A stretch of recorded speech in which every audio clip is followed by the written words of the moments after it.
এ কি মেয়ে নাকি অন্য কিছু?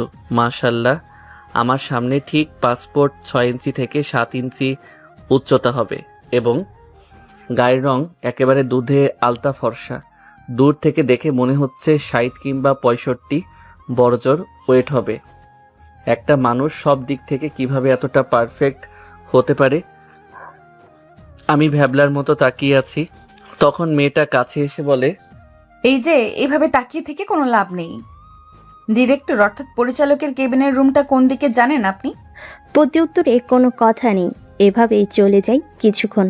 সামনে থেকে মেয়েটি বিরক্ত হয়ে হাতে একটা তুড়ি দিয়ে বলতে থাকে, এই যে হ্যালো, জি জি। ডিরেক্টরের রুমটা কোন দিকে?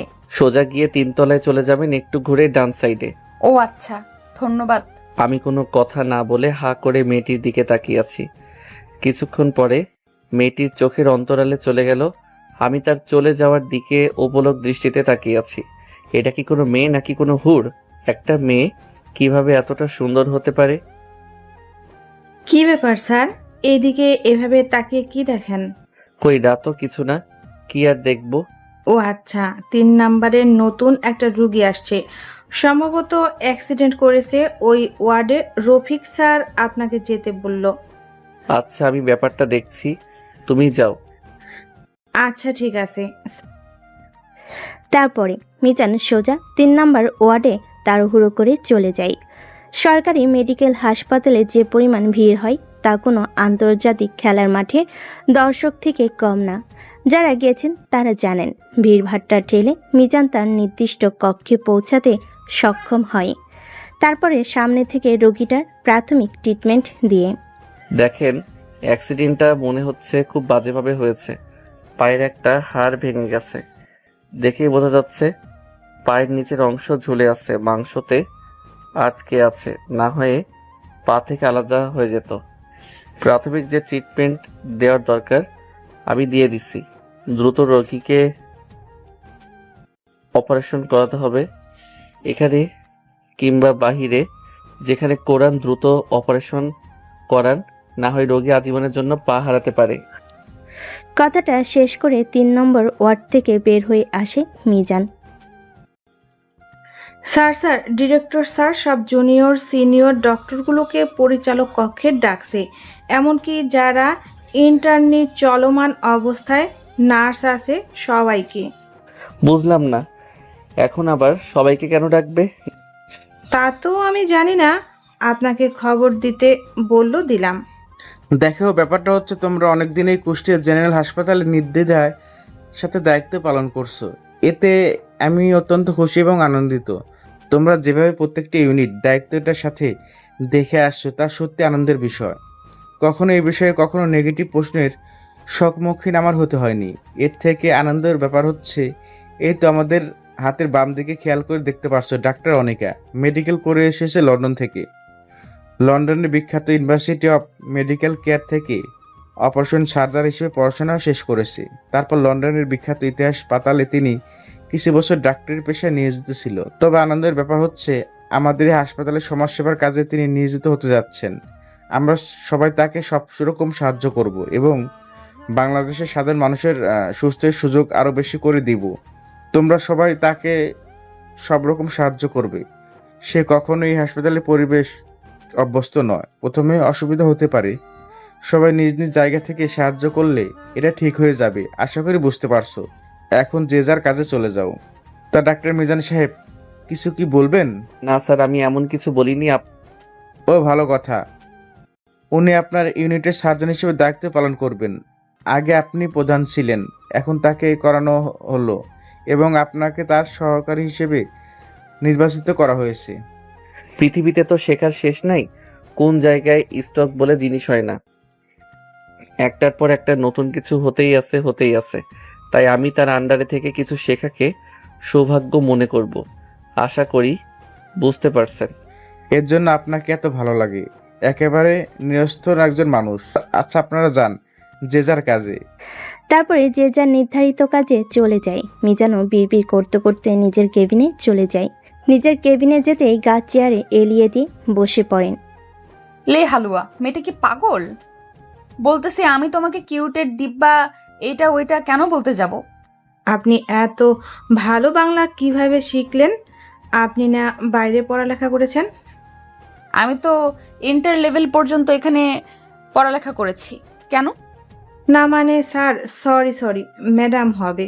ম্যাডাম আসলে রবিন স্যার আছে না, বলতে আমার শরম লাগে। উনি আমাকে খালি কিউটি কিউটি বলে। আমি নাকি কিউটের ডিব্বা। অনেক হয়েছে, থামো। আমার কেবিনে নিয়ে চলো। তখন মেয়েটা আমাকে এমন নিজের কেবিনের দিকে নিয়ে যেতে লাগে, মনে মনে বলতে লাগলাম, এ কোথায় সে ফেসে গেলাম রে ভাই, রে ভাই। এই কিউট হয়ে যাচ্ছে আর ওই হা করে তাকায় থাকে, কি একটা ঝামেলা। ম্যাডাম, এই তো চলে এসেছি। এটা আপনার কেবিন? তখনই আনিকা কেবিনের মধ্যে ঢুকে দেখে বাম সাইডের একটা চেয়ারে মিজান বসে আছে। এই যে মুনতাহা, আপনি এক কাজ করেন, ওটিতে সব রেডি করেন আর রিধিকে নিয়ে সব কিছু প্রস্তুতি নিয়ে নেন। 1 ঘন্টা পরে অপারেশন। স্যার, হুট করেই এত কাজের চোর কেন? রোগীটা অ্যাক্সিডেন্ট করছে, অপারেশনে যত দেরি হবে তার কষ্ট তত বেশি হবে। আর যেহেতু করতেই হবে, দ্রুত করে ফেলি। ওনার পায়ের রিক্সা যেন না বাড়ে। তখন নার্স মাথা নিচু করে চলে যায় সব কিছু গোছাতে। আর এইদিকে মিজান আনিকার দিকে তাকাতে পারতেছে না। যে আনিকা অন্যদিকে তাকায়, চোখ ব্যাকা করে টেরে টেরে তাকে দেখে, আবার মুখ ঘোরালেই এমন ভাব করে যে সে কিছু দেখে তো দূরের কথা, ওদিকে তাকাইনি। এভাবে 10 মিনিট চলে যায়। কি ব্যাপার মিজান সাহেব, এভাবে চুরি করে তাকান কেন? এখানে কি চুরির কোনো জিনিস আছে নাকি? না মানে এভাবে কাঁপছেন কেন? আমি কি আপনাকে কিছু বলেছি আপনাকে? আসলে বলতে চাচ্ছিলাম, একটু পরে তো অপারেশন, আপনি কি জয়েন হবেন নাকি আমি একাই করব? মিজান এক নিঃশ্বাসে কথাটা বলে ওঠে। আনিকা মিজানের দিকে ভুরু কুঁচকে তাকিয়ে বলে ওঠে, তাই নাকি? এইভাবে চুরি করে দেখে কি কেউ এসব বলে নাকি? তা আপনি আসার সময় এভাবে হা করে তাকিয়েছিলেন কেন? কথাটা শুনে মিজান একটু হকচকিয়ে ওঠে। কই না তো, এমন কিছু তো নেই, হয়নি। আপনি বিষয়টা ভুল বুঝতেছেন। হ্যাঁ, সবকিছু রেডি করেন, আমি অপারেশনটাতে থাকবো। আচ্ছা। এভাবে চলে যায় প্রায় 1 ঘন্টা। এই রোগীর বাড়ির লোক কে আছেন? এখানে একটা সই করা লাগবে। রোগীর কোনো ক্ষয়ক্ষতি হলে কর্তৃপক্ষ কোনো দায়ী থাকবে না। আপনাদের 7 জন্মের কপাল। এমনিতেই অপারেশনের বিভাগের প্রধান ডাক্তার মিজান চৌধুরী থাকবে এবং তার সাথে উচ্চ পর্যায়ের লন্ডন থেকে পড়ালেখাকৃত ডাক্তার আনিকা থাকবে। উনি ডক্টরি পাশের দুইটা অ্যাওয়ার্ড পেয়েছে। 100 টাকা দিয়েও এমন ডক্টর পাবেন না। রোগী আশ্বস্ত হয়ে অপারেশন বনি সই করে দেয়। তারপর আনিকা আর মিজান অপারেশন থিয়েটারে চলে যায় অপারেশন করার উদ্দেশ্যে। তা মিজান সাহেব, ব্যাক সাইডে অবশ করার ইঞ্জেকশনটা করে দেন। নিদম্বে আমি ইনজেকশন করতে পারবো না, আমার লজ্জা লাগে আপনার সামনে। মানে কি, এখানে কি কৌতুক চলতেছে? যাই হয়ে যাক, আমি পারবো না। দেখেন, অপারেশন থিয়েটারে মাথা গরম করবেন না কিন্তু। আরে আমি পারবো না বলছি। আমি কি আপনার গার্লফ্রেন্ড লাগি নাকি যে আমার সামনে লজ্জা লাগে? আমি জানি না। আমি দেই? না, উনি ওই জায়গায় স্পেশালিস্ট না, একটু ভুল হলেই ইনফেকশন হয়ে যেতে পারে। শেষে উপায়ন্তর না পেয়ে মিজান ইঞ্জেকশনটা করে দেয়। তারপর এভাবেই চলে যায় 1.5 ঘন্টা।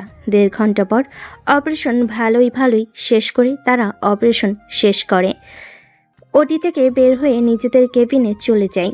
আপনাদের বোঝার সুবিধার্থে বলে রাখি, যারা অপারেশন বিভাগীয় ডাক্তার তাদের নির্দিষ্ট একটা কক্ষ থাকে যেখানে তারা পোশাক পরিধান এবং রেস্ট করতে পারে। সবার জন্য আলাদা আলাদা রুম নির্ধারিত থাকে, কিন্তু পেশেন্ট দেখার সময় নিচেই একটা ওয়ার্ডে অনেকগুলো ডক্টর একসাথে বসে দেখে। আশা করি ব্যাপারটা বুঝতে পারছেন। ওই দিনটা বেশ ভালোভাবেই চলে যায়। এভাবেই দেখতে দেখতে 1 মাস চলে যায়। এই 1 মাসে মিজান ডক্টর আনিকার কাছ থেকে কেমন পালিয়ে বেড়ায়, তার যেন আনিকাতে অ্যালার্জি। ডক্টর আনিকা এই ব্যাপারটা খুব এনজয় করে। একদিন রবিন শোন, তুই 5 নাম্বার ওয়ার্ডের রোগীগুলোকে চেক করে আয়, আমি এই দিকটা দেখছি। আচ্ছা ঠিক আছে। কথাটা বলে মিজান পিছনের দিকে ফিরতেই তার চক্ষু চড়কাজ। ওয়াও, এ কি মেয়ে নাকি অন্য কিছু? মাশাল্লাহ, আমার সামনে ঠিক পাসপোর্ট 6 ইঞ্চি থেকে 7 ইঞ্চি উচ্চতা হবে এবং গায়ের রং একেবারে দুধে আলতা ফর্সা। দূর থেকে দেখে মনে হচ্ছে 60 কিংবা 65 বড়জোর ওয়েট হবে। একটা মানুষ সব দিক থেকে কিভাবে এতটা পারফেক্ট হতে পারে?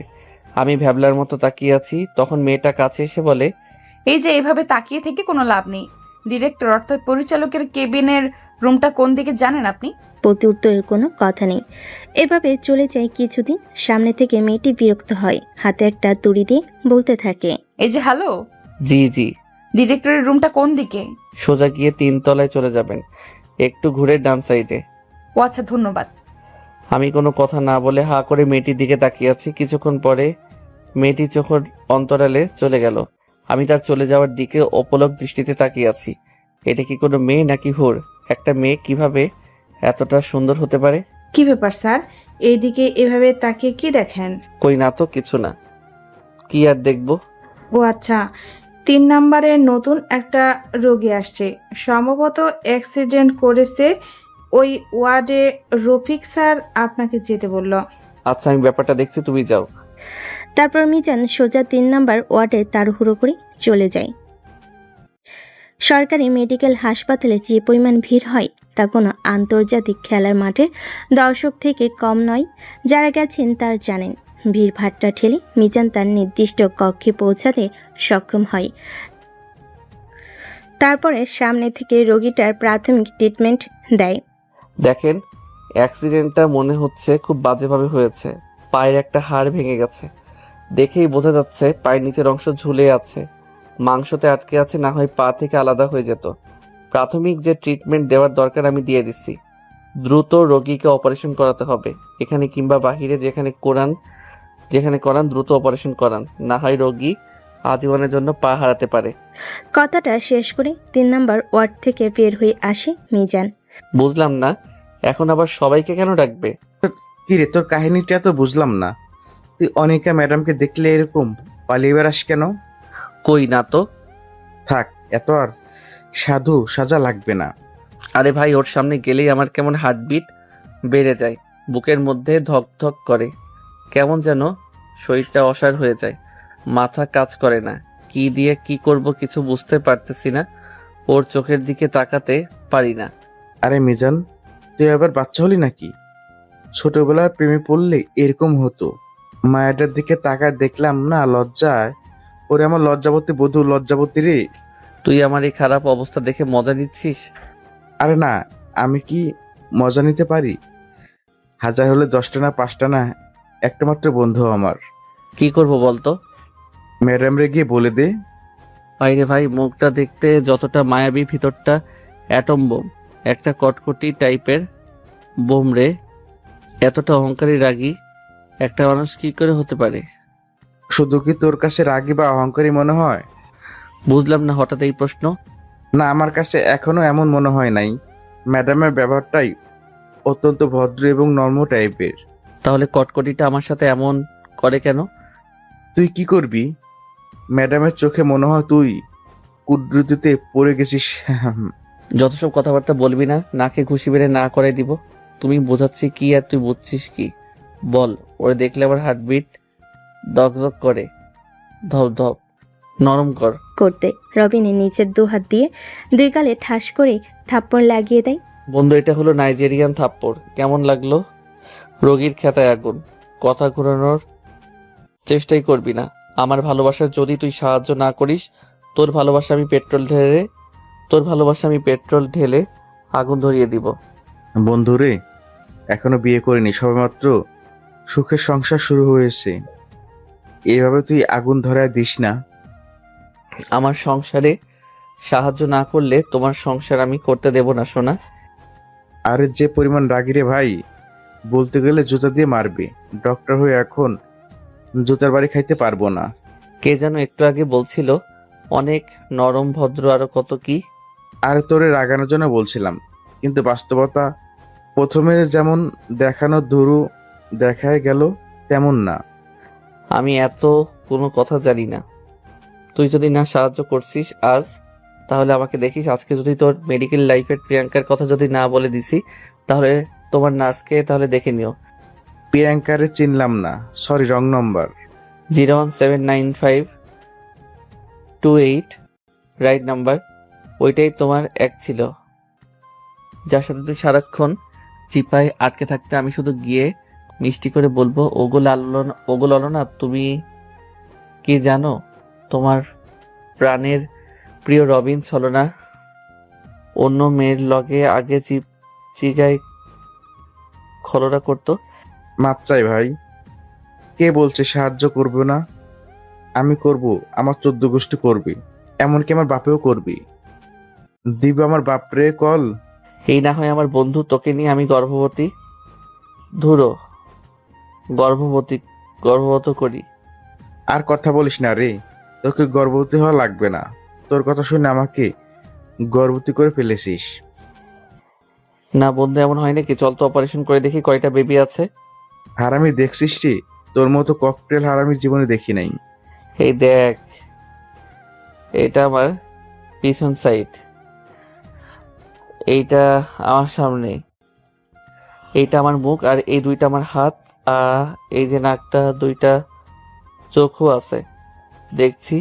এ মা, আবার দুইটা কান দেখছি। এটা যে শুনি মনে হয়, আর এটা মাথা। একটু টেনে দেখো তো, বলে নাকি? চাপায় আটকে দিলি তো, এদিন দিন না, আমারও দিন আসবে। 2 গুণ প্রতিশোধ নিব আমি।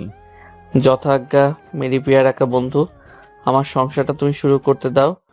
তুমি লজ্জা পেয়ে তুমি যা ইচ্ছা প্রতিশোধ নিও, আমি মুখ বুজে সহ্য করে যাব। বুঝতে পারছি, চল। কেন খাবি না? তোরে না ট্রিট দিতে আনলাম? প্রত্যুত্তরে রবিন চোখ বড় বড় করে তাকায়। হা হা, চল। তারপরে তারা ওখান থেকে সোজা হসপিটালে চলে আসে। ওই দিন আর কিছু বলতে পারে না, এভাবেই চলে যায়। বলবো বলে 3 দিন। আজকে যাওয়ার সময় খাবার নিয়ে যাসনি কেন? তাড়াহুড়ো করে আসতে মন নেই। তাহলে দুপুরে বাইরে থেকে কিছু খেয়ে নিস। আচ্ছা ঠিক আছে মা। বাবা কই? বাবা বের হয়েছে? হ্যাঁ, তোর বাপ একটু আগেই অফিসে গেল। আচ্ছা, সাবধানে থেকো। আচ্ছা রে মা। কথাটা বলে আমি ফোনটা কেটে দিলাম। তারপরে সোজা হসপিটালের উদ্দেশ্যে রওনা দিলাম। সাদ্দাম বাজারে এসে পড়লাম জ্যামে। কিছুক্ষণ জ্যামে আটকে থাকার পরে গাড়িটা ডান দিকে ঘুরিয়ে কুষ্টিয়া মেডিকেল কলেজের সামনে দিয়ে একটু ডানে মোড় ঘুরে হসপিটালে পৌঁছে গেলাম। গাড়িটা পার্কিংয়ে পার্ক করে সোজা ভিড় ঠেলে আমার রুমে চলে গেলাম। সরকারি জেনারেল হসপিটাল হওয়ার কারণে প্রচুর পরিমাণে ভিড়, রাস্তাতে হাঁটার মতো নেই। ঢোকা তো দূরের কথা, তবে এটা ভেবে প্রশান্তি লাগে যে হাজার হাজার মানুষকে সাহায্য করতে পারি। এটাই আমার জন্য প্রাপ্তি। এইটার জন্যই তো ছোট থেকে কষ্ট করে এ পর্যন্ত আসা। আল্লাহর কাছে অশেষ মেহেরবান যে এই সুযোগটা করতে আমাকে সাহায্য করেছেন তিনি। নিজের রুমে এসে কিছুক্ষণ রেস্ট করে কেবিনে চলে গেলাম। কেবিনে গিয়ে বসতেই, কি অবস্থা আপনার? কেমন আছেন? বাবা বাবা সূর্য কোন দিক থেকে উঠছে? কেন? মাঝে মাঝে মনে হতো আপনি ডক্টর না লজ্জাপতি গাছ। হোয়াট? মনে মনে মিজান ভাবে। ব্যাপারটা এমন না, জাস্ট এটা আমার ছোট থেকে রুলস। এই কুটনির কাছে একটা মানুষ লুকাতে পারি না, সব ধরে ফেলে। তে তো হরিতকি কোথাকার। জি, অপারেশন থিয়েটার পর্যন্ত গিয়েও আপনি লজ্জায় আমার চোখের দিকে তাকাতে পারেন না। আমার প্রচুর পরিমাণে হাসি পেত। এই রুলসটা কি শুধু আমার জন্যই প্রযোজ্য? মিনমিন করে কি বলেন? একটু জোরে বললেন, আমি শুনি। বললাম আপনার মতো এত মুখশ্রী কেন মাখানো? ম ম ম মানে হ্যাঁ, তারপরে কি বলেন? শুনছি। চার্জ কি শেষ হয়ে গেছে? ওইদিকে মাল্টিপ্লাগ আছে, চার্জ দিয়ে আসেন। কথাটা বলে আমি কোন দিকে মুখটা ফিরি, মিটমিট করে হাসতে থাকে। চার্জ শেষ হবে কেন? আমি কি ব্যাটারি নাকি যে চার্জ শেষ হবে? আমার তো মনে হয় আপনি লজ্জাবতী ব্যাটারি। না না, এমন না। না না, তাহলে কেমন? আপনি আপনার কাজ করেন, আমি আমার কাজ করি। এই নার্সের বাচ্চা রোগী কারা আছে সিরিয়ালে এক এক করে পাঠাও এবার। আনিকা অন্যদিকে মুখ করে। আল্লাহ, এর কাহিনী দেখলে হাসবো না কান্না করব? এই রকম হায় রে আল্লাহ, হাসতে হাসতে নারী ভুঁড়ি সব কানা হয়ে যাবে। কুল কুল আনিকা, কুল। আনিকা প্রথমে কথাগুলো আস্তে আস্তে নিজের সাথে বিড়বিড় করে বলল, লাস্টে জোরে হেসে ফেলে। আপনি হাসতেছেন কেন? আমার মন চাইছে আমি হাসতে। কেন, কি হয়েছে? কেন আপনি হাসবেন? এখানে আসার মতো তো কিছু হয়নি। আপনি কোন ভিডিও না, আপনি কোন ভিডিও দেখতেছেন? নিশ্চয়ই আপনি আমাকে দেখে বা আমার কোনো কথা শুনে হাসছেন। এমনটা কিন্তু ঠিক না, কিন্তু আমি কিন্তু রেগে যাচ্ছি। এই একদম চুপচাপ নিজের কাজ করেন। আমার হাসির রোগ উঠেছে, আমাকে হাসির ভ্যাকসিন দিতে হবে আর কি। আপনার কোনো সমস্যা? এত বছর মেডিকেল করলাম, হাসির ভ্যাকসিন আছে এটা বলে তো কখনো শুনিনি। জীবনে আর কত কি যে দেখতে হবে। মিজান আর কোনো কথা বলার সাহস না পেয়ে চুপচাপ নিজের কাজ করতে থাকে। আমার জীবনে এমন কষ্ট আর কোথাও পাইনি। একটা ডক্টরের এত অসম্মান, আমাকে কি ডক্টর মনে করে? তাজা কটকটি একটা। এই জাতি কখনো তোমাকে মাফ করবে না। এই পুরো জাতি একটা সময় তোমাকে ঘৃণা করবে, একটা ডক্টরকে এত অসম্মান করার জন্য। এত বিড়বিড়ে কথা বলা উচিত না। মিজান চেয়ার থেকে উঠে একটা আঙ্গুল তুলে বলতে থাকে। আমি বলবো, আমার বাপে বলবে, আমার 14 গোষ্ঠী বলবে, তোমার নানাই বললে, আমার নানার আব্বারে বলবে, সবাই বলবে। আপনার কি? আপনি আপনার কাজ করেন। বাবা, ডক্টর মিজান তো রাখতেও পারে। মিজান সাহেব ভুরুকুচকে তাকে নিজের ডেস্কে বসে পড়ে। তারপর এক এক করে রোগী দেখতে থাকে। দেখতে দেখতে দুপুর প্রায় 12টা বেজে গেছে। ইতিমধ্যে তারা প্রায় 100 রোগী দেখে ফেলেছেন। তাদের ডিউটি সকাল 8টা থেকে দুপুর 1টা পর্যন্ত, আর 1 ঘন্টা পরই তাদের ছুটি। রেজাব চাচার কতজন আছে? 20 থেকে 30 জনের মতো স্যার। আচ্ছা, দ্রুত সিরিয়ালে পাঠাও। এক কাজ করেন, হ্যাঁ, আপনি এগুলো দেখেন, আমি উঠে পড়ি। তা আপনার মাথায়ও কি সমস্যা? হঠাৎ এই কথা? আমি মেয়েদের ডক্টর, আপনি ছেলেদের। ভুলে গেছেন ব্যাপারটা? আমি মেয়েদেরটা না হয় দেখে নিলাম, আমি ছেলেদেরটা। থাকার বলতে হবে না। তারপর একে একে করে রোগীগুলোকে দেখলাম। দেখা শেষে কোনো কথা না বলে হনহন করে হাসপাতাল থেকে বের হয়ে গাড়িতে এসে বসলাম। গাড়িতে এসি ছেড়ে গান শুনতে থাকলাম, আর আনিকার উপরে রাগ হতে থাকলো। এভাবে আরও কিছুক্ষণ সময় চলে যায়। একটু সময় পরে সামনে থেকে একটা কার বেরোনোর জন্য বারবার হরেন দিতে থাকলো। মিজান কথা না বলে হেডফোন দিয়ে গান শুনতে ব্যস্ত।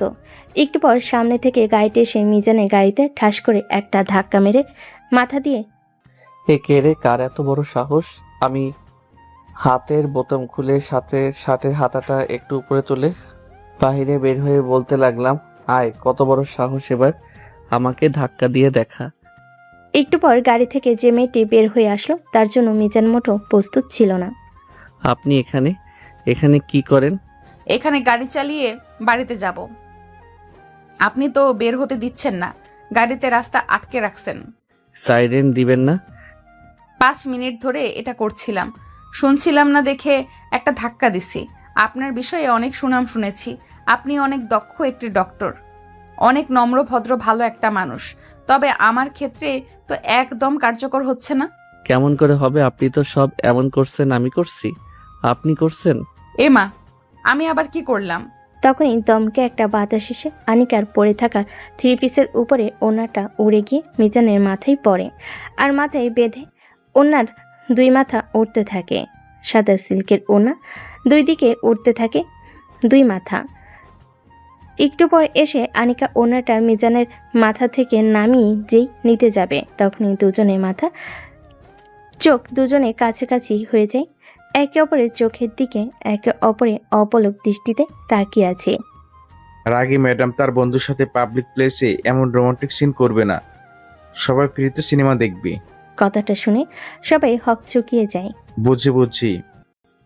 আপনি নাকি নার্স মুনতাহাকে কি যেন নামে ডাকেন? একদিন উনি আমাকে বলেছিলেন ব্যাপারটা। আমার খুবই ইম্পর্টেন্ট একটা কাজ আছে। সরে যান, সামনে থেকে সরে যান। বেঁধে গেলে গাড়ি বের করব। ওরে আল্লাহ রে, 1 মিনিট দেরি করলে হবে না। সরে যান ম্যাডাম, সরে যান। কথাটা বলেই রবিন নিজের গাড়িতে উঠে 1 সেকেন্ড দেরি না করে একটানে বের হয়ে যায়। এই মিস, আপনি আমার বন্ধুর নামে এসব কথা কই থেকে শুনলেন?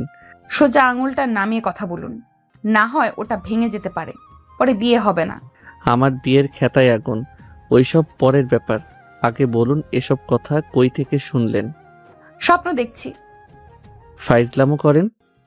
একদম চুপ, সরে যান গাড়ি নিয়ে। আনিকার ঝাড়ি খেয়ে মিজান আর কোনো কথা না বলে চুপচাপ গাড়িতে উঠে ড্রাইভ করে একদিকে সরে যায়, আর আনিকা তার গাড়ি নিয়ে বের হয়ে যায়।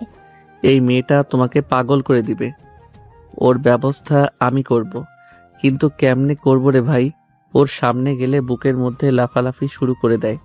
এক কাজ করি, ওর সামনে গেলে 1 2 3টা হার্টের ওষুধ খেয়ে যাব, যাতে অতিরিক্ত ধপধপ না করতে পারে। আমার তো হার্টের আবার সমস্যা নেই, হুট করে ওষুধ খেলে যদি সমস্যা হয়ে যায়, না থাক, ব্যাপারটা অন্যভাবে দেখতে হবে। তারপর যে যার বাসার উদ্দেশ্যে রওনা দেয় এবং কিছুক্ষণ পর বাসায় পৌঁছে যায়। কি রে বাবা, তোকে আজ বিজদস্ত দেখাচ্ছে কেন? আর বলিও না বাবু, একটু প্রেশার পড়ে গেছে তো তাই, তাছাড়া তেমন কিছু না। আমার ছেলের উপর যতই প্রেশার পড়েছে, সে তো কখনো ভেঙে পড়ার মানুষ না। নিশ্চয়ই অন্য কিছু হয়েছে। মাকে বলবে না বাবা? এমন কিছু হয় নাই, একটু খাবার দাও, খেয়ে রেস্ট নিলে ঠিক হয়ে যাবে। এরপর মাজেদা বেগম আর কোনো কথা না বলে আপনাদের সাথে পরিচয় করিয়ে দিই। এইমাত্র যে 2টা মানুষের কথা শুনলেন, এই 2টা আমাদের গল্পের নায়ক মিজানের বাবা এবং মিজানের মা, মা মাজেদা বেগম এবং বাবা মজনু সাহেব। যাই হোক, গল্পে ফেরা যাক। খাবার টেবিলে বসে খাবার খাইতে খাইতে, বাবা, অনেকদিন তো হলো, আমাদেরও তো মন চায়, তাই না? কি চাই বলো? কিছু লাগবে? আমাকে লিস্ট করে দেওয়ার সময় এনে দিব। আমাদের নাতি নাতনির সাথে খেলতে ইচ্ছে করে। কথাটা শুনে খাইতে খাইতে মিজানের কাশি উঠে যায়। 1 গ্লাস পানি খেয়ে সে বলে, এখনো বিয়ে করতে পারলাম না, তুমি চলে গেছো আমার বাচ্চাতে? এটা কোনো কথা? এটা আবার কেমন কথা? বিয়ে বাড়িতে কি বাচ্চার আশা করতেছি নাকি? আগে তোরে একটা সুন্দর মেয়ে দেখে বিয়ে দিব, তারপরে বাচ্চার আশা করব। ওইসব বিয়ে মিয়ে হবে না। তোর মা কিন্তু একেবারে খারাপ কিছু বলেনি। আমাদের এত বয়স হলো, এবার কিছু একটা কর। অনেক দিনই তো চাকরি বাকরি করতেছিস, এই টাকা দিয়ে কি হবে বল? টাকার থেকে যদি জীবনে সুখ শান্তিপূর্ণ তা না থাকে, এই আমাকে দেখ, টাকার পিছে ছুটতে ছুটতে সব কিছু হারিয়ে ফেলেছি। একটা সময় জীবন যৌবন সব শেষ হয়েছে, তখন টাকা রয়েছে আমার, কিন্তু যৌবনের যে সময়ের সুখ শান্তি, সেটা কি টাকা দিয়ে আর পূরণ করতে পেরেছি বাবা? না, পারিনি। তাই আমি চাই না আমার ছেলের এই পরিণতি হোক। আমি তো বলতেছি না বিয়ে করব না, আমাকে কিছুদিন সময় দাও, আমি নিজেকে আর একটু গুছিয়ে নিই। কথা বলতে বলতে 2 বছর কাটালি, এর শেষ কবে বলতে পারিস? তোর যদি কোনো পছন্দের মেয়ে থাকে বল, আমরা কথা বলি। এভাবে ঘুরোনো ফেরানোর কি আছে? না বাবা, পছন্দের মেয়ে থাকলে তো আগেই বলতাম, ওরকম কোনো কিছু না। তুমি আমাকে আর 3টা মাস সময় দাও, এরপর আমি যাই হোক একটা সিদ্ধান্ত জানাচ্ছি। এরপর যেন সিদ্ধান্ত সম্মতির লক্ষণ দেখি, না হলে ভালো হবে না কিন্তু। তুমি আমাকে থ্রেট দিচ্ছ? যা ভাববি সেটাই। ট্রেড মনে করলে ট্রেড। এখন তোর কি মনে হয় আমার বেটার বউর জন্য আমি সব করতে পারি? বিয়ে না হইতে হইতে বউ বউ করছো, বিয়ে হলে কি করবে বলো? চুপচাপ থাম, খাবার খা, পরের কথা পরে দেখা যাবে। যখন সময় চাইলেই দিলাম, তবে সন্মতির লক্ষণ যেন পায়।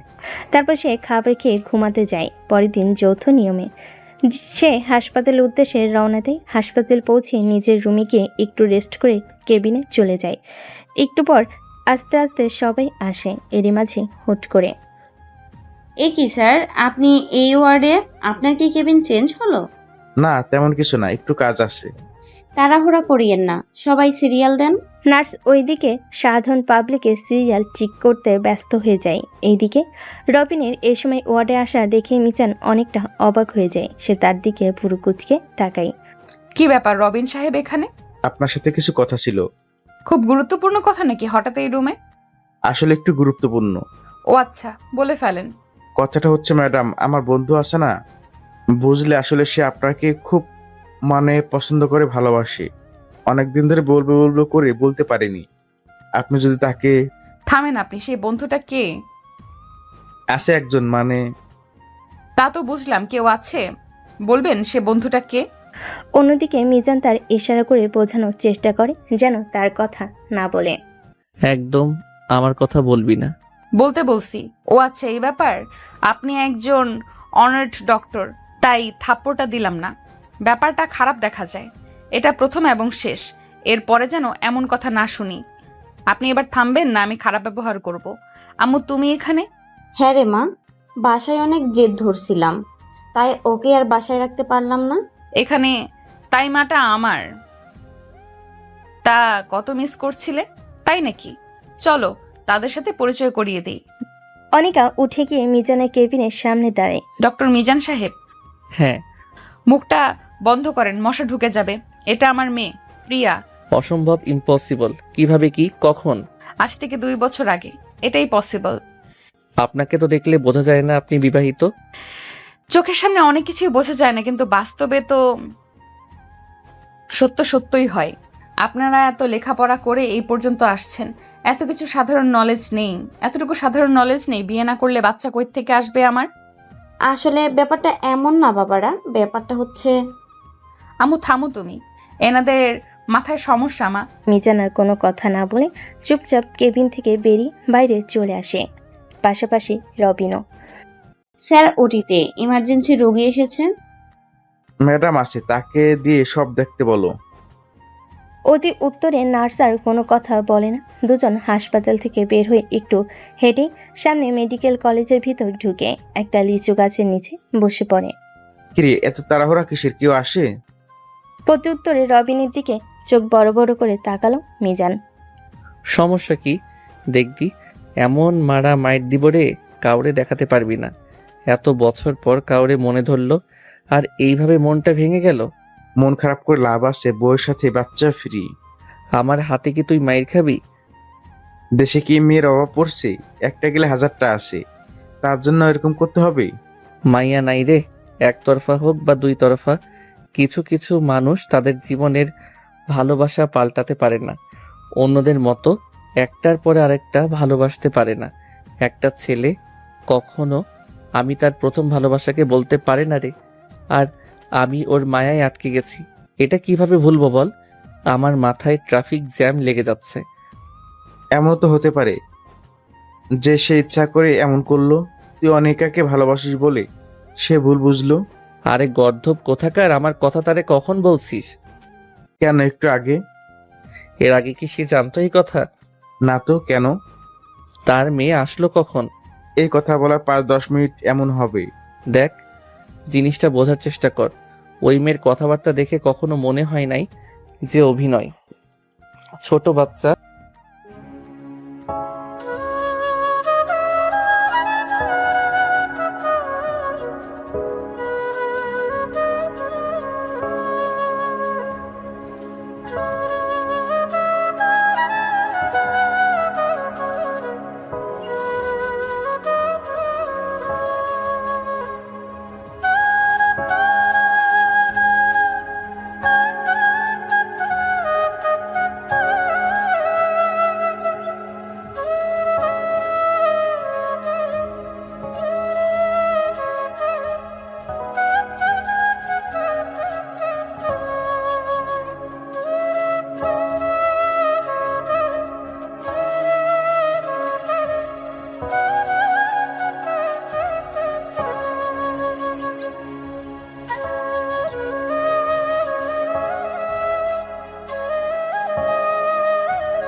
ওর কথা বলা দেখেই বোঝা যায়। তার থেকেও বড় কথা, এর আগে তো জানতো না আনিকা যে আমি ওকে ভালোবাসি। তুই বলার পরে হুট করে 5-6 মিনিটের মধ্যে চলে আসলো। সে কিন্তু কাউকে কলও করে নাই। আর আমি খুব খেয়াল করে দেখছি বাচ্চাটার সাথে আনিকা অনেকটা সারপ্রাইজ হয়ে গেছে। সত্যি তার বাচ্চারে। আমার বন্ধুটা এত খুশি ফেলে একটা বিবাহিত মেয়ের প্রেমে পড়লো, তাও আবার 2 বছরের মেমোরি কার্ড ডাউনলোড করা। বন্ধু, তোর আর কষ্ট করতে হবে না, আমি কি সেটেল করব? হাহা, আরেকটু হলে আজকে থাপ্পড় একটা খাইতি। তখন সারা হাসপাতাল বলাবলি হতো যে ডক্টরের হাতে ডক্টর থাপ্পড় খাওয়া। সবাই তোরে দেখলে মুচকি মুচকি হাসতো। আজকে কোনোভাবে বেঁচে গেছিস। আবার যদি ভুলেও এসব কথা বলতে যাস, জুতার বাড়ি খাবি হারামজাদা। কথা একবারে ভুল বলিসনি, আমি এর মধ্যে নেই। একটুর জন্য প্রেস্টিজ বেঁচে গেছে আমার। নেই মানে? আমার প্রেম যদি না হয়, তোর ভালোবাসা আমি হতে দেব না। দরকার পড়লে পেট্রোল কিনে আগুন ধরায় দিব। ভুলে যাস না, মেডিকেলে যখন পড়ালেখা করতাম দুজন, সবসময় তো সাথে সাথেই থাকতি। ভাগ্যক্রমে চাকরিটাও এক জায়গায় করি। জীবনে কত মানুষের রিলেশনে আমি ভাঙন দিছি রে। তোর বাচ্চা রিলেশন তো আমার বাম হাতটা খেল। এত সুন্দর সুন্দর মেয়ে থাকতে, যার 2 বছর একটা বাচ্চা আছে, তার প্রেমে পড়তে হবে কেন? তুই যে হিটলার রে, সেসব কাহিনী কি আমি ভুলে গেছি? তোর জন্য কেউ শান্তিতে একটু রিলেশন করতে পারেনি। আরে ভাই, ওর মায়ায় পড়ে গেছি। কি করব আমি? মায়ার জিনিসটা কি রে? খায় না মাথায় দেয়। আসলে তোর রুচির দুর্ভিক্ষ চলছে। আর যাই বলিস, আমার ভালোবাসা নিয়ে যদি একটা আঙুল তুলিস, তোর একদিন কি আমার যে কয়দিন লাগে। আরে ভাই, তুই বুঝতেছিস না কেন? এখন কি করণীয়? ওর স্বামী আছে, বাচ্চা আছে, বললেই হলো নাকি? সবকিছু কি হাতের মোয়া নাকি? এসব উল্টাপাল্টা চিন্তা বাদ দে। ও সংসারটা এইভাবে ভেঙে নষ্ট করিস না। কথা তো একেবারে ভুল বলিস না রে। আর ভালোবাসার জন্য ওর সংসার নষ্ট করা ঠিক হবে না। আবার ওকে ছাড়া তো থাকতেও পারবো না। দেখা যাক কি হয়। এখন কি করবে তুমি? ভাবতেছি বাসায় যাব। হাসপাতালে যাবি না? অনেক রোগী আছে তো। আমাদের 3 নম্বর ওয়ার্ডে আমরা তো 3 জনই দেখাশোনা করি। ডাক্তারগুলো সব ওয়ার্ড ভিত্তিক ভাগ করা। কিভাবে কি হবে? আমার মনের অবস্থা খুব একটা ভালো না রে। তুই যা, আজকের দিনটা কষ্ট করে অনিকার সাথে কন্ট্রোল কর। কালকে থেকে আমি দেখব ব্যাপারটা। যাই হোক, এই ব্যাপারে টেনশন করিস না। আমি আঙ্কেল আন্টির সাথে কথা বলবো, একটা ভালো মেয়ে দেখে দিব। মন মেজাজ ভালো না, এসব উল্টাপাল্টা কথা বললে কিন্তু রাগ হয়ে যাবে। ওরে আমার ভালোবাসা সাগর রে, তো সাগরে আমি হিসু করে দিব। বিয়ে করবা না, কয়দিন পরে বিবাহিত মেয়ের উপর তুমি টাসকি খাও আর ছেঁকা খেয়ে ব্যাকা হয়ে যাও। এইসব আবেগ দিয়ে বাস্তবতা চলে না। শালা, তুই আগে বিয়ে কর। আমার তো সবকিছুই রেডি, খুব দ্রুত কাজ শুরু করে দিব। আচ্ছা, আমি হাসপাতালের দিকে যাই, তুই এক কাজ কর, বাসার দিকে যা। তারপরে তারা দুজন হেঁটে হসপিটালের পার্কিং সাইডে আসে। মিজান তার গাড়ি বের করে নিয়ে বাসার দিকে রওনা দেয়, আর রবিন ওই জায়গা থেকে তাকে বিদায় দিয়ে সে তার ডেস্কে চলে যায়। তারপরে সে তার কেবিনে বসে রোগী দেখতে থাকে। এভাবেই কিছুক্ষণ চলে যায়। কি ব্যাপার রবিন সাহেব, আপনার বন্ধু মিজান কোথায়? ওর শরীরটা খুব একটা ভালো না, বাসায় চলে গেছে। কি ব্যাপার, আপনি হাসলেন কেন? হাসি আসলে আমি কি করব, রোগী দেখেন। আরে মেয়ে না, রিক্সার হরেন একটু পর পর পক পক করে খালি হাসে। না না, আমি ট্রাকে হরেন। তারপরে তারা দুজন রোগী দেখতে থাকে। অন্যদিকে কিরে বাবা, এই সময় তুই বাড়িতে? হসপিটালে কি কিছু হয়েছে? না, তেমন কিছু না। শরীরটা খুব একটা ভালো না, তাই চলে আসলাম। ও আচ্ছা, ভালো করেছিস। যা, তুই রুমে গিয়ে ফ্রেশ হয়ে রেস্ট কর। চিনি কম দিয়ে একটা ব্ল্যাক কফি বানিয়ে আনো। তুই রুমে যা, ফ্রেশ হ, আমি আছি। তারপর মিজান তার রুমে চলে যায়। আলহামদুলিল্লাহ আছি বাবা, আল্লাহর রহমতে ভালোই। তুমি ভালো আছো? আলহামদুলিল্লাহ। তা বাবা, মিজান তো কখনো তার ডিউটি ছেড়ে বাড়িতে আসে না।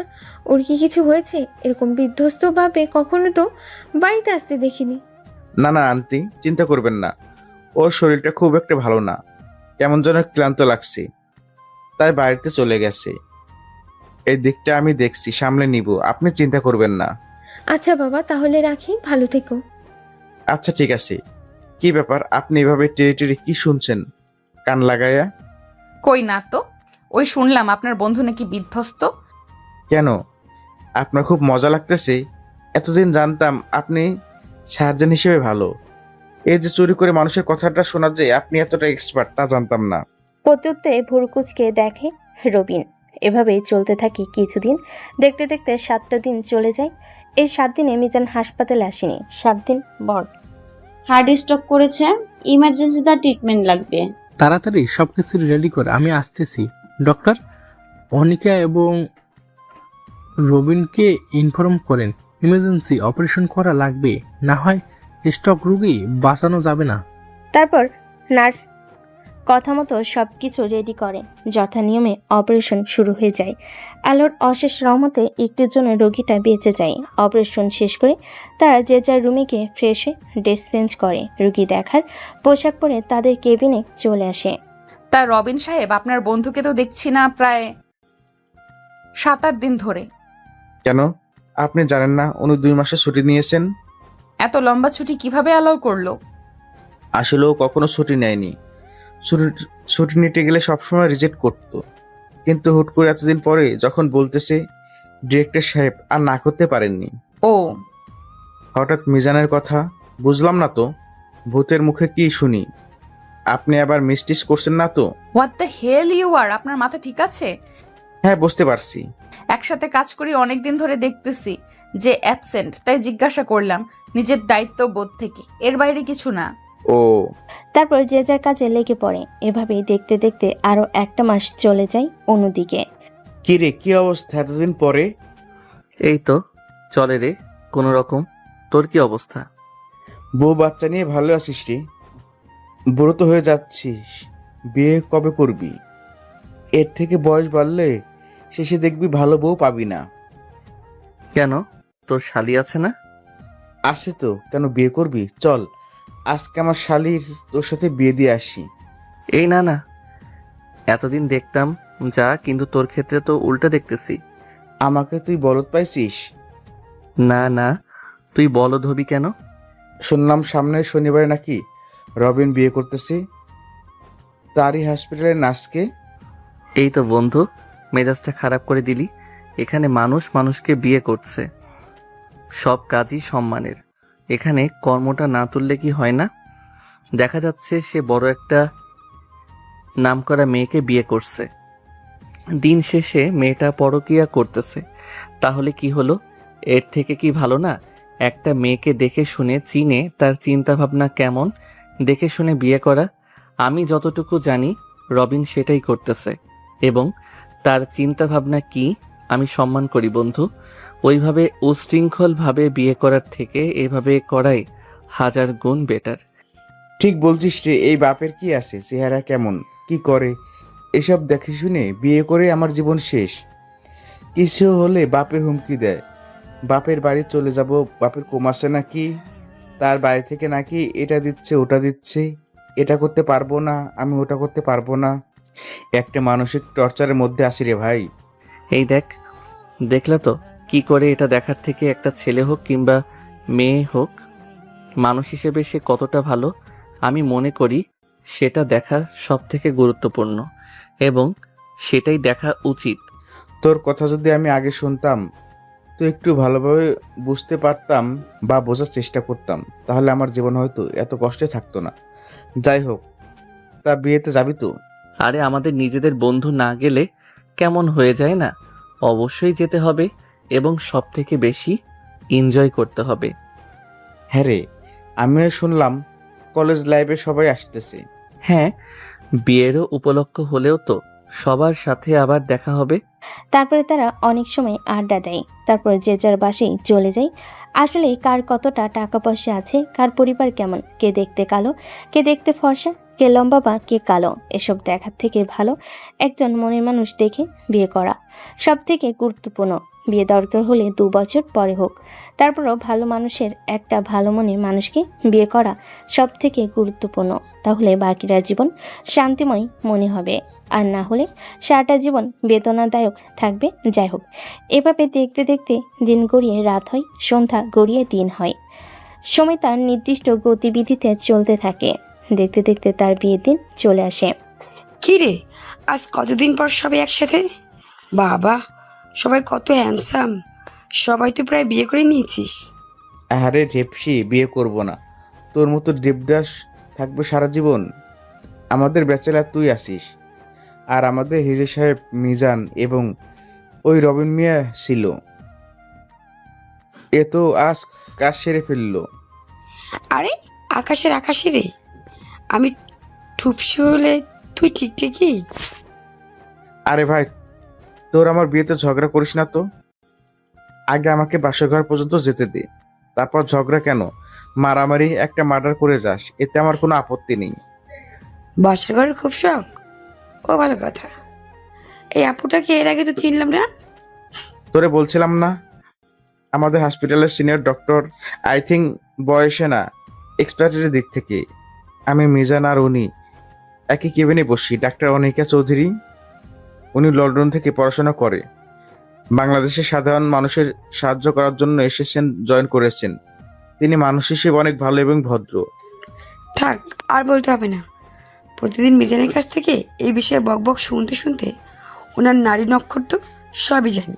এক্সকিউজ মি, বুঝলাম না কথাটা। আর বলিয়েন না, আপনার ওই যে সহকারী ডক্টর মিজান আছে না, ও আপনার ব্যাপারে যা বলেছে, জীবনে ওর মুখ থেকে অন্য কারোর ব্যাপারে শুনি নেই। আপনি খুব ভালো ডক্টর, অনেক ভালো সার্জন, আপনি অনেক ভদ্র, আপনি দেখতে অনেক মায়াবী। কথাগুলো শুনে আনিকা একটু ইতস্তত বোধ করে, বিষয়টা বুঝতে পেরে। কিরে, তোরা এখানে বকবক করে যাবি? ভিতরে চল, কিসটা আয়োজন। তারা ভিতরে গিয়ে সবাই আড্ডা দিতে থাকে। নামে প্রাইভেট কার থেকে কালো কালারের প্যান্ট, হালকা সাদা কালারের শার্ট, কালো কালারের কোট, কালো কালারের বেল্ট, হাতে রোলেক্সের ঘড়ি, কালো জুতা, কালো কালারের সানগ্লাস পরে যেমন পাসপোর্ট 6 ইঞ্চি উচ্চতা তার, তেমনি জিম করা বডি। এই ড্রেসে গাড়ি থেকে নেমে হেঁটে আসতেছে। হাঁ করে সবাই তার দিকে তাকিয়ে আছে, এভাবে হেঁটে সবার কাছে আসতেই। কিরে শালা, বিয়ে জামান না তোর? কেন বিয়ে তোর আমার হবে কেন? তুই যে গেট আপটা দেশেছি রে ভাই, আমার বউ দেখলে তোর না জানি বিয়ে করতে চায়। খবরদার, তার সামনে যাস না। এদের কথাবার্তা পাশ থেকে শুনে আনিকা চেয়ারে বসে রবিনের আম্মু এবং মিজানের আম্মু, আনিকার আম্মু আনিকা গল্প করতে ছিল, কিন্তু গল্পতে আনিকার কোনো যেন কান নেই। চোখটা ঠিকই তাদের দেখে, কিন্তু কানটা এই দিকে দিয়ে রাখছে কথা শোনার জন্য। এসবের জন্য মনে হয় মেয়েরাই বেস্ট এমন ভাব করে তাদের এদিকে নজর নেই, কিন্তু লুকায় লুকায় ঠিকই সব শুনতে থাকে। কিরে হ্যান্ডসাম, জীবনে কত পটাবি, এবার বিয়ে করে ফেল। মায়েরা তো তোরে দেখলে স্ট্রোক করবে। আজ পর্যন্ত একটা প্রেম করতে পারলাম না, আর উনি আসছে স্টক করতে। এখানে সবাই দেখ বিবাহিত, শুধু আমি আর তুই সিঙ্গেল। তো চল, আমি আর তুই শুরু করে দিই। মিজান তখনই বামে তাকিয়ে দেখে আনিকা কান খাড়া করে এদিকের কথা শুনতেছে। বিষয়টা বুঝতে পেরে মিজান জোরে জোরে বলতে থাকে, করা যায়, প্রেম করলে কি আর মন ভরবে? কেন, এত সুন্দরী মেয়ে তো মন কি ভরাতে পারবে না? যেভাবে চাস চল, সব হবে। তাই নাকি? হ্যাঁ সোনা পাখিটা। এই কথাটা শুনেই আনিকার রাগে কটমট করতে থাকে। তোরা এখানে কি শুরু করলি? তোরে একটু ওদিকে যা, আমার আর মিজান একটু পার্সোনাল কথা আছে। সবাই ওইদিকে চলে যায়। তারপর তখনই, তা তোরে খুশি করতে গেলে কি লাগবে? কি লাগবে বুঝিস না? রোম্যান্স। সহ্য করতে পারবি তো? তাই নাকি? চল দেখা যাক। তাহলে চল উপরে লুডো খেলে আসি, দেখা যাক কার কত জোর আছে। তারপর সিমরান মিজানের হাত টানতে টানতে উপরে নিয়ে চলে যায়। তারপর তারা একটা রুমে ঢুকে। এবার আর আনিকা সহ্য করতে পারে না। সে দৌড়াতে দৌড়াতে উপরে গিয়ে একটা লাথি মারে দরজায়, সাথে সাথে দরজাটা দুদিকে জোরে বাড়ি খায়। ঘটনাটা দেখে বোঝা যায় যে দরজাটা খোলা ছিল। আনিকা রুমের মধ্যে দেখে তার দুজন ফ্লোরে বসে লুডোর কোট পেরে সাপ খেলতেছে। আনিকা দৌড়ে গিয়ে তার মাথা যেন উল্টাপাল্টা হয়ে গেছে, কোনো কিছুই যেন তার মাথায় মধ্যে যাচ্ছে না। দৌড়ে গিয়ে মিজানের কলার ধরে টেনে তোলে, তারপর ঠাস ঠাস করে 3-4টা থাপ্পড় মেরে দেয়। চরিত্রহীন লম্পট নির্লজ্জ বেহায়া, এখন মনে আসতেছে না, একটু পরে আবার যখন আসবে মনে আসছে। কাক, শকুন, কুনো ব্যাং, লজ্জা করে না রুমের মধ্যে এইসব করতে? আমি রুমের মধ্যে কি করতেছিলাম? কেন, ওই যে কে? লুডোতে সাপ খেলতে। তারপরে থামলেন কেন? দোস্ত, বিষয়টা হ্যান্ডেল কর, আমি আসি। সিমরান রুম থেকে চলে যেতে আনিকা মিজানকে জড়িয়ে ধরে কাঁদতে থাকে হাউমা করে। কুত্তা কোথাকার, কত ভয় পাইছিলাম জানিস? বল, এরকম কেন করলি? আমি কি করেছি? তুই এই মেয়ের সাথে কেন রুমে আসলি? লুডোতে সাপ খেলতে? কেন, কোনো সমস্যা? না, তুই আসতে পারবি না। কেন আসতে পারবো না? আমি আসতে দিব না তাই। কেন আসতে দিবেন না?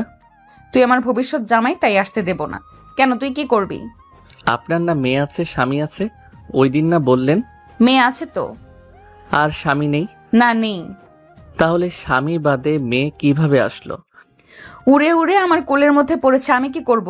তুই আজকে আমাকে যে কষ্ট আর ভয় দিছিস, তার জন্য দর্শনগুলো কেউ তোকে মাফ করবে না। খবরদার, মাফ করবেন না কিন্তু, জাতি কিন্তু মেনে নেবে না। সব না হয় বুঝলাম, কিন্তু স্বামী বাদে মেয়ে আসলো কিভাবে?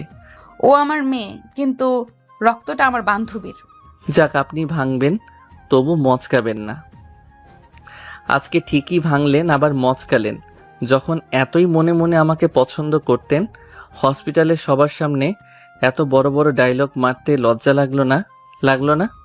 যখন আমি 2 মাসের জন্য ছুটি নিলাম, এই যে 1 মাস প্রথমে গেলেও লাস্টে যে গাড়ি নিয়ে এসে বাড়ির সামনে যে চায়ের দোকানের পাশে গাছের নিচে দাঁড় করিয়ে আমার বাসার এইদিকে ওইদিকে উকি মারতেন, আমি মনে হয় কিচ্ছু দেখতাম না। বিশ্বাস করেন, এই 2টাকে হাত দিয়ে বলতেছি, আমি কিছু দেখিনি। তাও 1 দিন 2 দিন না, পরপর 7 দিন এই কাহিনী করছেন। তারপরে যেদিন আপনি হসপিটালে থাকেন, ওই টাইমে হসপিটাল থেকে আপনার বাসার অ্যাড্রেস নিয়ে আপনার বাসায় যাই, আসলে এই রহস্যটা কি উদ্ধার করার জন্য। তবে বাসায় গিয়ে ওই দিন যা... কি ব্যাপার বাবা, তুমি না আনিকার হাসপাতালের ডক্টর? একই সাথে তো তোমরা রোগী দেখো।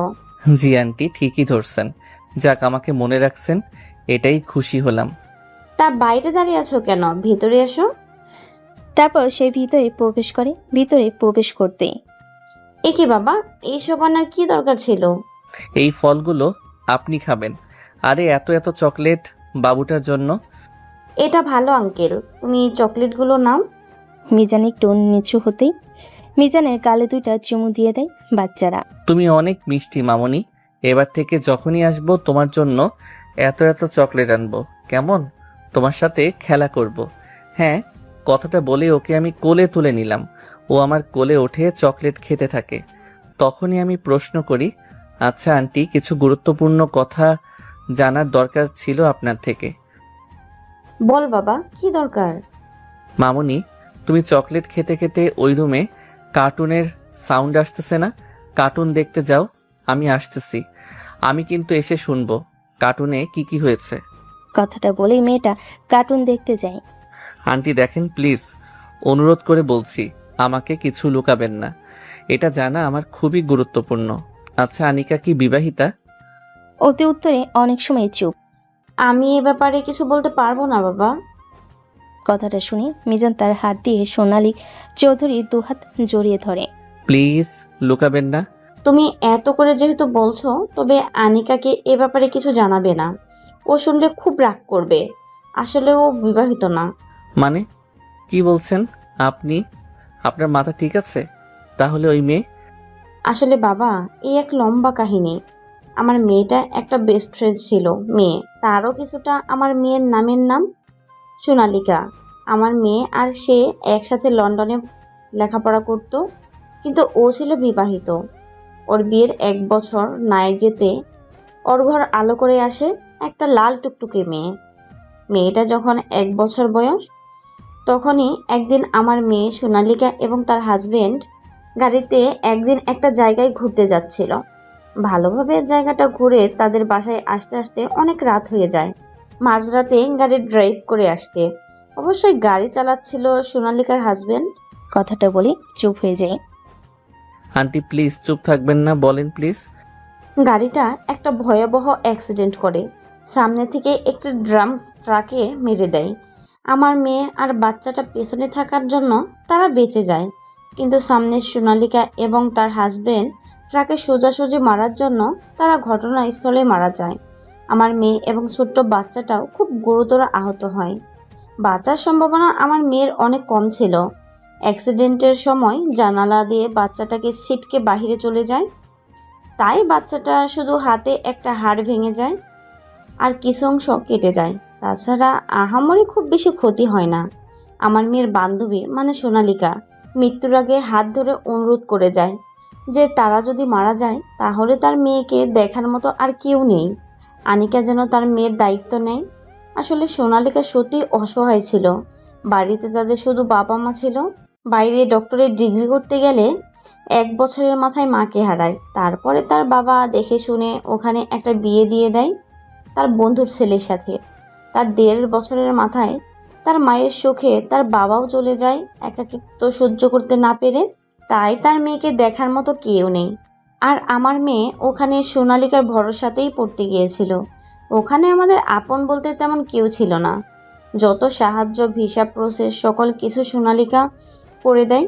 তারে এক অপরকে নিজেদের রক্তের থেকেও বেশি কিছু ভাবতো। ওই দিন তাদের হাসপাতালে নেওয়ার আগেই তার হাজবেন্ড মারা যায়। হাসপাতালে নিতে নিতে সেও মারা যায়। এক কথায় ঘটনাস্থলেই তারা মারা যায়। ছোট্ট বাচ্চা মেয়েটাকে আর আমার মেয়েকে হাসপাতালে নিলে অনেক কষ্টের পরে তারা আল্লাহর অশেষ রহমতে জীবন ফিরে পায়। তারপর থেকেই ছোট্ট পিচ্চিটারে আমার মেয়ে তার নিজের মেয়ের বলে গ্রহণ করে নেয়। কখনো তার মায়ের অভাব বিন্দু মাত্র বুঝতে দেয়নি। আমরাও তাকে নিজের পরিবারের একজন ভেবেই আপন করে নেই। আমাদের জন্য চোখের মণি সে। কথাগুলো যেন মিজানের বিশ্বাসই হচ্ছে না। তার চোখ যেন ছানা বড়া, মাথা যেন চেপে আসতেছে। অনেক সময় চুপ থেকে ও আচ্ছা আচ্ছা আন্টি থাকেন আপনি। এই মাত্রই না তুমি আসলে, চলে যাচ্ছ? আবার পরে দেখা হবে। বাচ্চাটার সাথে দেখা করে যাও। আমি খুব দ্রুত আসবো। ফ্ল্যাশব্যাক। নির্লজ্জ চোর কোথাকার বদমাইশ, লুকিয়ে লুকিয়ে এত কিছু করছো আর আমাকে জানতে দাওনি। তুমি এত লুকিয়ে চোরের মতো আমার বাড়ির সামনে এসে আমাকে দেখার জন্য উকি মারতে। এতই যদি ভালোবেসে ফেলেছো তাহলে যখন আমি প্রকাশ করতাম এত ভাব না মারলে কি হতো? আবার একদিন বলেই এটা আমার মেয়ে, বুঝিয়ে বললে কি হতো? বলে কি আমার হাজবেন্ড আছে। হাজবেন্ড ছাড়া কি মেয়ে হয়? কেন বলবো না? তোমার ওই ফেস দেখতে আমার অনেক ভালো লাগছিল। আমি মিটমিট করে হেসে মজা নিচ্ছিলাম। একটা জিনিস ভাই আমি বুঝলাম না, তোমরা মেয়েরা ভালোবাসো ঠিক আছে, একটা ছেলে তোমাদের ভালোবাসলে তবে তোমরা এমন ভাব করো যে তোমরা কিছু জানো না, অথচ ভিতরে ভিতরে পোলার জন্য ফিদা। আমাদের মেয়েদের জন্মের সময় এগুলো করার জন্য হার একটা ব্যাকা থাকে। আমরা শত ভালোবাসলেও কখনো প্রকাশ করি না। প্রকাশ করলে দাম কমে যায়। তোমরা নির্লজ্জ, তাই দাম কমে না। আর আমরা প্রকাশ করলে আমাদের দাম কমে না। একটা কথাও বলবি না, আমি যেটা বলবো সেটাই ঠিক। আনিকা মিজানের মুখ চেপে ধরে হাত দিয়ে। মিজান শান্ত হয়ে যায়। তাহলে তুই সবকিছু জেনে শুনেও ওই মেয়ের সাথে রুমে কি করতে আসছিস? কেন, কি করতে আসতে পারি? কি ব্যাপার, তোমাদের কথা কি শেষ হলো? যাক, ভালো সময় আসলি তুই। তোর সাথে আমি এখানে কি করতে আসলাম রে? কেন, কি করতে আসতে পারি? তোমাদের কথা শুনে যা বুঝলাম, কি করতে আসতে পারো তা তোমরাই ভালো জানো। তুমি এখানে এসে কি দেখছো? এসে তো দেখছি তোমরা লুডোতে সাপ খেলতেছো। তারপরে তো এসে বুঝতে পারতেছি না। আরে পাগল মেয়ে, এগুলো তো একটা অভিনয় ছিল। আমার বন্ধুটা বাড়ির সামনে গিয়ে তুমি দাঁড়িয়ে থাকো, তোমার মুখ ফোটে না, তোমার মুখ থেকে কথাগুলো বের করার জন্য। আর যাই হোক, একটা মেয়ে কাউকে ভালোবাসলে তার চোখের সামনে ভালোবাসার মানুষটা অন্য কারো হয়ে যাচ্ছে, এটা সহ্য করতে পারে না। তাই তোমার মুখ থেকে কথা বের করার জন্য আমাদের এমনটা করতে হলো। তোমাকে কিন্তু কাজটা ঠিক করলে না। হায় হায়, মেয়েটা লজ্জা পেয়েছে। এত লজ্জা কই রাখো? অতি উত্তরে আনিকা আর কোনো কথা না বলে নিচে চলে যায়। সিমরান আর মিজান হাসতে হাসতে নিচে চলে আসে। তারপর তারা যে যার মতো এনজয় করতে থাকে। কি ব্যাপার, আপনাকে তো ঠিক চিনলাম না। একটা কথা হলো, বাট আপনার পরিচয়টা? ওই যে ডক্টর আনিকা নেই, ওই আমার মেয়ে। বাহ, মেয়েটা অনেক ভালো এবং মিষ্টি। একটু আগে তার সাথে আমার কথা হলো। আপনাকে তো ঠিক চিনতে পারলাম না। আমি ডক্টর মিজান, ওই আমার ছেলে। ও আচ্ছা। তারা দুজন গল্প করতে ব্যস্ত হয়ে যায়। অন্যদিকে ডাক্তার অনিকা, তা আপনার কোনো সমস্যা হচ্ছে? কোথাও যদি কোনো সমস্যা হয় নির্দ্বিধায় আমাকে জানাতে পারেন। তারপর তারা দুজন যে যার মতো বাসে চলে যায়। বাসে গিয়ে ফ্রেশ হয়ে ক্লান্ত শরীর নিয়ে ঘুমিয়ে পড়ে। পরের দিন উঠে যে যার মতো হাসপাতালের উদ্দেশ্যে রওনা দেয়। কিছুক্ষণ বাদেই তারা হাসপাতালে এসে পৌঁছায়। হাসপাতালে ঢুকতেই কিরে, এসব কি শুনলাম? যা শুনলি পরের কথা। আমি নিজের কানকে কি বিশ্বাস করতে পারতেছি বুঝতে পারতেছি না। বিশ্বাস না করতে পারলে বিশ্বাস কর, তোকে তো আটকে রাখিনি। তাই নাকি? তা কালকে বিয়ে করলি, টি-20 ম্যাচ কি ঠিক মতো হয়েছে? ম্যাচটা যদি অপূর্ণতা থাকে বা আগেই উইকেট পড়ে যায়, তো আজকে আমি তোর সামনে হাসপাতাল কি করতেছি? তারপরও আজকে তোর হাসপাতালে আসার ব্যাপারটা অবিশ্বাস্য। আরে আসতে চাইছিলাম নাকি, ডিরেক্টর কল দিয়েছে। আজকে নাকি একটা অপারেশন আছে, তাই খুবই গুরুত্বপূর্ণ, ওটাই করতে আসলাম। একাই করবি না সাথে কেউ আছে? তুই আর অনেকে আছে। এতদিন পরে আসতে পারলাম না, অপারেশন চাপাই দিল। তুই তো একদিন পরে আসলি, তোর সমস্যা কি? আমি তো বাড়িতে টাটকা বউ রেখে আসছি। কেন গো বন্ধু, বউ আবার বাসি হয় নাকি? হয়। জীবনে যে আর কত কিছু দেখবো রে। তোর কি বউ আছে নাকি? আচ্ছা, ভালো কথা। সিমরানের থেকে কি শুনলাম? অনিকা, তোদের মধ্যে কি চলতেছে? তোদের মানে আর কয়জন আছে ভেতরে? কয়জন থাকবে আবার? তুই আরও যদি সারাক্ষণ কিংবা সারমর্ম বলি, তাহলে খুব দ্রুত অনিকাকে ভাবি ডাকতে পারবো। না মানে? ওরে লজ্জা রে, লজ্জা গাছ। তুই কি শুনছিস? রেডি হতে হবে, অপারেশন করতে হবে। তো হয়েছে, এবার চল। আচ্ছা ঠিক আছে। তারপর তারা গিয়ে রেডি হয়ে তাদেরকে কেবিনে বসে আছে আনিকার জন্য। কিছুক্ষণের মধ্যেই তাড়াহুড়ো করে আনিকা ঢুকলো। এই সরি আসতে একটু দেরি হয়ে গেল। তাই নাকি ভাবি? মানে কার ভাবি, কিসের ভাবি? আহা, আমার ভাবি, আমার বউয়ের ভাবি, আমার বন্ধুর বউ। কিসের বন্ধু? এই তোমার পাশে দাঁড়ানো গুলুমুলু কিউট বন্ধু। কথাটা শুনে আনিকা একটু লজ্জা পেল। তারপর সে তার নিজের রুমে চলে গেল। গিয়ে ফ্রেশ হয়ে অপারেশন অ্যাড্রেস অফ করে সবাই মিলে ওটিতে চলে গেল। এভাবে 2 ঘন্টা চলে যায়। 2 ঘন্টা পর এই রোগের বাড়ির লোক কে আছে? দেখেন, ব্যাপারটা হচ্ছে অবস্থা খুবই গুরুতর হয়ে গেছে। আমরা আমাদের মতো যতই সম্ভব চেষ্টা করছি। অপারেশনটা ভালোভাবেই হয়ে গেছে, কিন্তু রোগী কোমায় চলে গেছে। আপনাদের অপেক্ষা করতে হবে। যদি আল্লাহ সহায় থাকে, খুব দ্রুত তিনি ভালো হয়ে যাবে। দেখেন, ব্যাপারটা হচ্ছে আমরা আমাদের যথাসম্ভব চেষ্টা করেছি, তবে সব সময় তো সব কিছু তো আমাদের হাতে থাকে না। কিছু কিছু সময় বিষয়টা ভিন্ন হয়। আপনারা আল্লাহকে ডাকেন।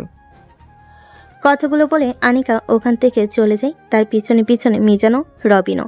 তারপর এভাবেই দেখতে দেখতে 2টা মাস চলে যায়। 2 মাস পর আনিকা ও মিজান তাদের পরিবারকে তাদের ব্যাপারে খুলে বলে। তাদের কথা শুনে তাদের পরিবার অনেক খুশি হয়ে যায় এবং তাদেরকে ধুমধাম করে বিয়ে করিয়ে দেয়। রবিন, আজকে এমন একটা মধুর দিনে এভাবে অত্যাচার করা ঠিক?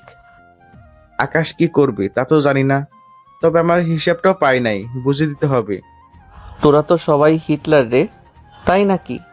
কত টাকা চাই? বেশি না, এখানে 5 জন আছি, 5 লাখ টাকা দিলেই হবে। আমার 2টা কিডনি, হার্ট বিক্রি করলেও তো 5 লাখ টাকা হবে না। দূর হ শালা সামনে থেকে, তাহলে আমি বাসর করব কি দিয়ে? এত কথা বাদ দিয়ে টাকা বের কর। উপায়ন্তর না পেয়ে এই নেন, এই নি ক্রেডিট কার্ড, এখানে আছে, নিয়ে নিস। ক্রেডিট কার্ড নিয়ে তারপরে তারা দরজা খুলে দেয়। আমি ওদের কথায় হাসতে হাসতে রুমের মধ্যে প্রবেশ করলাম। প্রবেশ করতেই আনিকা উঠে এসে আমাকে সালাম করলো। আমিও যথা নিয়মে ওর মাথায় হাত দিয়ে বেঁচে থেকো মা, বেঁচে থেকো, স্বামী বাচ্চা নিয়ে সুখে সংসার করো। আমি তোর কোন জন্মের মা? Sorry spelling mistake. মা জায়গায় বউ হবে। অজু করে এসো। কোনো 2 রাকাত নফল নামাজ পড়বো। তারপরে আমরা আল্লাহর কাছে নতুন জীবনের জন্য শুকরিয়া কামনা করব, যাতে আমাদের বাকি জীবনের বোঝাপড়াটা সুন্দর হয়, বন্ডিংটা অনেক ভালো হয়, মিলেমিশে সারাটা জীবন থাকতে পারি। আচ্ছা। তারপরে আমি অজু করতে চলে গেলাম। অজু করে এসে আমি সামনে দাঁড়াই, ও আমার পিছনে দাঁড়ায়। আমি ইমামতি করি, 2 রাকাত নামাজ পড়াই। তারপরে দুজন পাশাপাশি বসে, পাশাপাশি বলতেও ওকে আমার সামনে বসাই। একই যায় নামাজে আমার ডান হাত দেই, ও বা হাত দেয়, 2 হাত এক জায়গায় করে একটা মোনাজাত ধরি। এমন মোনাজাত তো কখনো দেখিনি।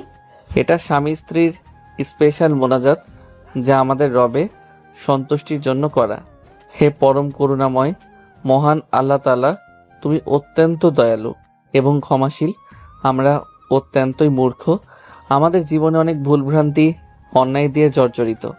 আপনি আমাদের ভুলগুলোকে ক্ষমা দৃষ্টিতে দেখেন। আপনি তো মাফ করতে ভালোবাসেন।